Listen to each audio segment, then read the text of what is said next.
Hello everyone, this is Priya Jaiswal. Welcome to MG classes. आज हम continue करेंगे क्लास 7 की एनसीईआरटी, जिसमें हम आज चैप्टर 4 को डिस्कस करेंगे। चैप्टर का नाम है लड़के और लड़कियों के रूप में बड़ा होना, यानी growing up as boys and girls. तो इस चैप्टर में हम लड़के और लड़कियों के रूप में किस तरीके से बड़े होते हैं इसके बारे में डिस्कस करेंगे। समाज में लड़के और लड़कियों के बीच में कैसी असमानताएं आती हैं, कैसे विभेद किया जाता है, इसका कारण क्या है, ये सारी चीज़ें को हम आज इस चैप्टर में डिस्कस करेंगे। ओके, इसके पहले हमने चैप्टर 3 को कंप्लीट किया है। आप नहीं अगर पढ़े हो तो आप जाकर इसको पढ़ लीजिए। आज ये चैप्टर 4 हम डिस्कस करेंगे। ओके, तो आइए स्टार्ट करते हैं। इसमें बताया गया है आपका कि लड़का या लड़की होना किसी की भी एक महत्वपूर्ण पहचान है, आइडेंटिटी है। जिस समाज के बीच में हम बड़े होते हैं वह हमेशा सिखाता है कि लड़का और लड़की का व्यवहार कैसा होना चाहिए। लड़का हो या लड़की होना कोई वो बात तो नहीं है, सबकी अपनी अपनी एक आइडेंटिटी है। ओके, अपना अपना तरीका है, सब अपने अपने तरीके से रह रहे हैं, सबकी अपनी एक अलग पहचान है। जिस समाज में रहते हैं कोई दिक्कत नहीं, लेकिन समाज ही सिखाता है कि भाई लड़के और लड़कियों में डिफरेंस क्या है, लड़के क्या कर सकते हैं, लड़कियां क्या कर सकती हैं। इसके पहले हमने चैप्टर में भी पढ़ा था, उसमें लड़के और लड़कियों के बारे में बताया गया है कि लड़के भाई स्ट्रांग होते हैं, लड़कियां क्या है नाजुक होती हैं। आप सीडीपी पढ़े उसमें भी, या फिर आप अपने आसपास के एरिया में देख लो, आपको सारी चीज़ें वैसे ही क्लियर हो जाएंगी, है ना। तो आप अपने घर में ही देख लो, तो इसमें आपको बताया जाता है लड़के और लड़कियों का व्यवहार कैसा होना चाहिए। लड़के क्या माना जाता है समाज में स्ट्रांग है, और लड़कियां क्या होती हैं नाजुक होती हैं। सबसे बड़ा डिफरेंस तो यही है।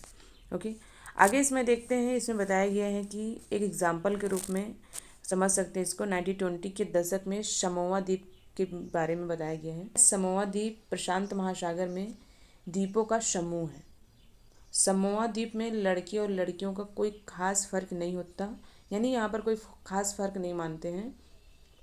वहाँ पर लड़कियाँ भी वही सब कार्य करती हैं जो हमारे समाज में लड़के करते हैं समोआ द्वीप में। ओके, यानी भारतीय समाज में आज भी कमज़ोर माना जाता है, मगर अब लोगों में समझ आ रही है धीरे धीरे, और विभेद भी नहीं करते हैं नहीं भी हैं, दोनों हैं। ये नहीं बोल सकते कि ख़त्म हो गई है, लेकिन हाँ लोगों में जागरूकता आ गई है, तो धीरे धीरे चीज़ें कम हो रही हैं। ओके, तो इसमें याद रखना ये एग्जाम्पल दिया गया आपका 1920 के दशक में समोआ द्वीप।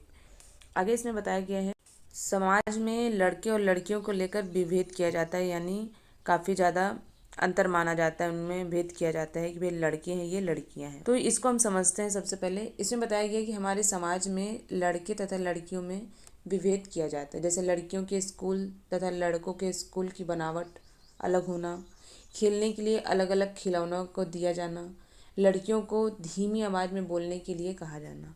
आप अपने घर में ही देखते होंगे या आसपास के जो पड़ोस में वहाँ देखते हैं। समाज में आप रहते ही हैं, समाज में आपको सारी चीज़ें वैसे ही पता चलती हैं।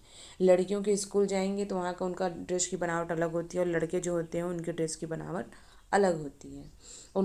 उसके बाद लड़कियाँ क्या बोलती हैं, स्लो बोलती हैं। बोला जाता है ना लड़कियाँ ज़्यादा हंसो मत, ज़्यादा बोलो मत, तुम लड़की हो। लड़कों को बोला जाता है भाई तुम लड़की हो क्या रो रहे हो, लड़के हो। क्यों ये डिफरेंस होना है ना। मतलब समाज में चीज़ें लड़कों को ज़बरदस्ती स्ट्रांग बना दिया जाता है, लड़कियों को ज़बरदस्ती नाजुक बना दिया जाता है। लड़के क्यों स्ट्रांग हैं भाई ज़बरदस्ती, रो नहीं सकते हैं क्या, रो सकते हैं ना, लेकिन नहीं, लड़के क्या स्ट्रांग है, तुम्हें रोना नहीं है, रो रहे हो तुम लड़की हो क्या, क्यों रोओगे।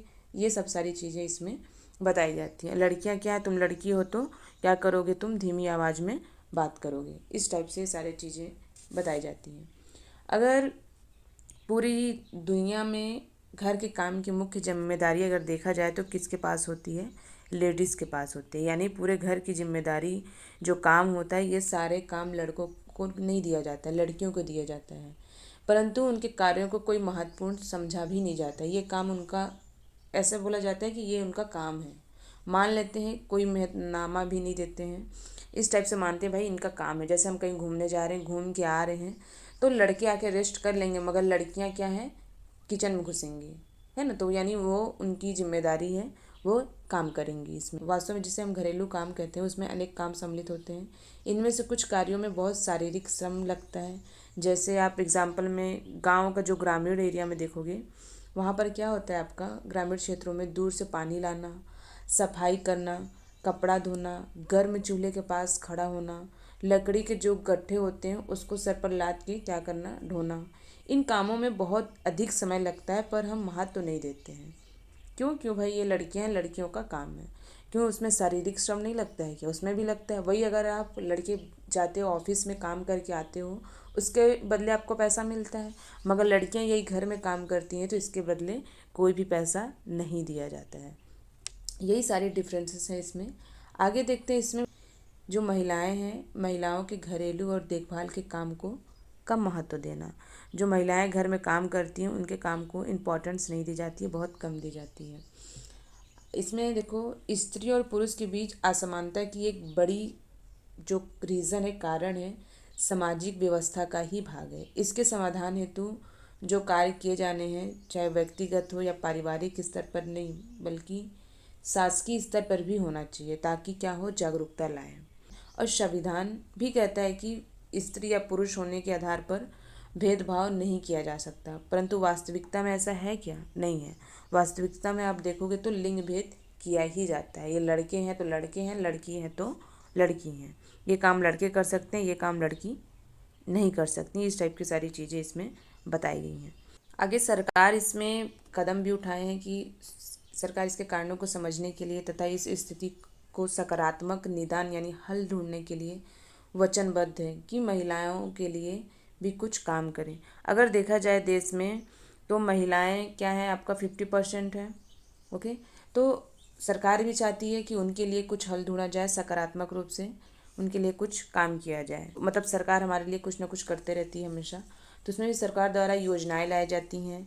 स्कूल में जैसे लड़कियों की फ़ीस कम कर देना, कपड़ा देना, जॉब में आरक्षण देना, ये क्या है, सरकार का तरीका है कि जिससे असमानता खत्म हो सके। लड़के और लड़कियों के बीच में जो असमानता है इसको कम किया जा सके, इसलिए सरकार क्या करते हैं, योजनाएं लाती हैं ताकि ये सारे जो डिफरेंसेस हैं इसको कम किया जा सके। जैसे आप देखोगे, शासन ने कानून बनाया है कि जिसके तहत यदि किसी स्थान में महिला कर्मचारियों की संख्या 30 से अधिक है तो उसे वैधानिक रूप से बालवाड़ी क्रैश देनी होगी। अब ये बालवाड़ी क्रैश क्या है? जैसे जो महिलाएं वहाँ पर काम करती हैं, जो महिलाएं होती हैं वहाँ पर काम करती हैं, करेंगी तो अपने बच्चों को लेकर जाएंगी, तो उस क्रैश में कुछ महिलाएं होंगी या फिर पुरुष होंगे जो उस बच्चे की देखभाल करेंगे, ताकि जो महिलाएं काम करने आई हैं वो काम कर सकें। यानी बच्चों के कारण अपने काम को रोक ना सकें, अपना काम करें और आगे बढ़ें। इससे ये फ़ायदा होता है कि जो महिलाएं बच्चों के कारण बेरोजगार हो जाती थी और नहीं काम कर पाती थी, ये उनके लिए बहुत अच्छा काम होता है। बालवाड़ी की व्यवस्था से महिलाओं को घर से बाहर जाकर काम करने में सुविधा होगी। इससे बहुत सी लड़कियां भी क्या होंगी, स्कूल जा सकेंगी। ऐसा होता था ना कि घर में बच्चे को संभाल रही हैं तो बच्चियां स्कूल नहीं जा पाती थी, माँ काम करने जाती थी। इससे क्या होता है, बहुत सी लड़कियां स्कूल भी जा सकेंगी, उनको घर पर बैठना नहीं पड़ेगा। बहुत सी स्त्रियां घर के अंदर बाहर दोनों जगह काम करती हैं। इससे प्रायः महिलाओं को दोहरे बोझ के रूप में जाना जाता है। जाहिर सी बात है, वे बाहर का भी काम करती हैं फिर घर आकर भी काम करती हैं।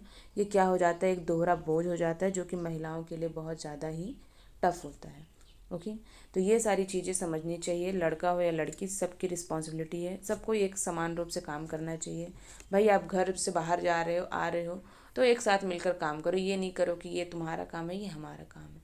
तो ये सारे चीज़ें होनी चाहिए। ओके, तो ऐसे करने से क्या होगा, डिफरेंसेस कम होंगे। तो ये आपका चैप्टर 4 कंप्लीट हुआ। हम नेक्स्ट वीडियो में देखेंगे चैप्टर 5। Okay, thank you.